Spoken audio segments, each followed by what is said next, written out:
দেশের বাজারে যৌথভাবে 4G স্মার্টফোন এনেছে গ্রামীণফোন এবং সিম্ফনি।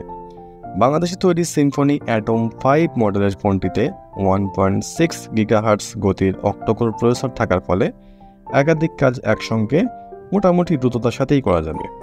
ফোনটির দাম ধরা হয়েছে ৮,৪৯৯ টাকা। বিজ্ঞপ্তিতে বলা হয় ৬.৭৫ ইঞ্চি এইচডি অর্থাৎ হাই ডেফিনিশন প্লাস পর্দার ফোনটির ধারণ ক্ষমতা ৬৪ গিগাবাইট।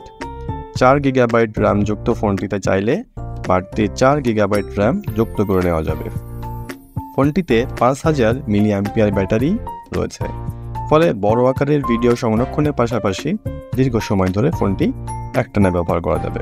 অ্যান্ড্রয়েড 14 অপারেটিং সিস্টেমে চলা ফোনটির পেছনে রয়েছে 52 মেগাপিক্সেলের ক্যামেরা এবং সামনে 5 মেগাপিক্সেলের সেলফি ক্যামেরা রয়েছে।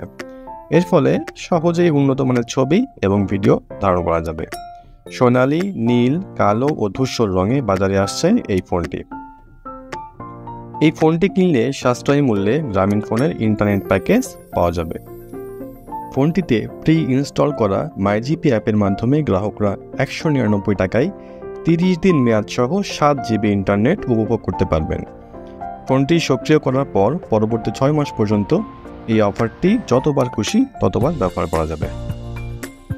গ্রামীণফোনের chief marketing officer Mohammad Sajjad Hasib বলেন, আমাদের বিশ্বাস ডিভাইসটি গ্রাহকদের মধ্যে সাড়া ফেলবে এবং মোবাইল ফোন ব্যবহারে আনবে ভিন্ন মাত্রা।